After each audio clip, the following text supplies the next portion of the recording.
A brand new permanent affordable housing complex opened up today in downtown Portland. The Julia West is a 12-story building with 89 units. The developers say their goal is to help elderly homeless people get into a safe and stable living situation. There will also be 20 units set aside specifically for people who are in recovery from substance use disorders, with on-site case managers and other resources. To be able to bring them off of the street or out of a shelter or out of somewhere temporary and like into a permanent home, and timing being like coinciding with the holidays, it feels very special.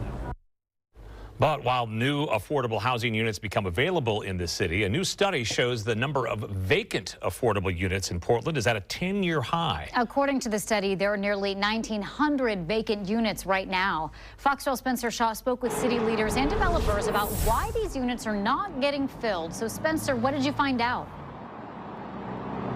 Well, Pete, Nora, the city councilors I talked to today were shocked by the number of vacancies. And they say the city is working to clear the bottleneck that is preventing folks from moving into these affordable units.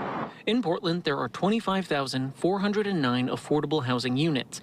But according to a study by CoStar, the company that runs Apartments.com and Homes.com, nearly 1,900 of those units are sitting empty. I find it astonishing and alarming that we've got a system that cannot house everyone in our affordable housing system.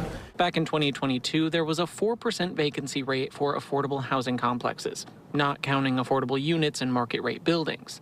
Fast forward to 2025, that vacancy rate has nearly doubled to 7.4%. 7% is higher than it's probably been historically or than is ideal, but there's always like some natural element of like vacancy due to turnover. Councillor Green speculates the cause for the increase in vacancies is that the cost of rent for affordable units is only slightly less than market rate.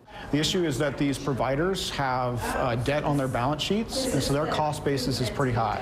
And so that puts a floor under which they can't reduce rents. Plus, it's easier to get into a market rate apartment that doesn't need an annual proof of income or other affordability requirements. All of a sudden, there's not an advantage to being in affordable housing, and then you're having to also go through like a lot of compliance steps, right, for income verification and all of the paperwork that's required for affordable housing. Councillors Green and Avalos say a possible solution is a set of bills that they have introduced that would change how affordable housing sets its rent prices.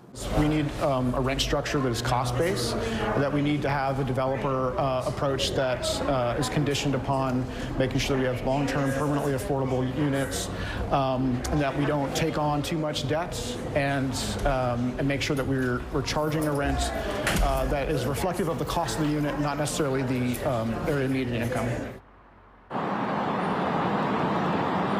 Now, we also reached out to the mayor's office for comment on this study, and they said that the mayor, a spokesperson at the office, said the mayor is working with city partners to try to address these issues that are preventing folks from getting into affordable housing, and they're trying to streamline the process of moving folks from shelters into permanent housing, but did not provide any details. Reporting live in downtown Portland, Spencer Shaw, Fox 12 Oregon.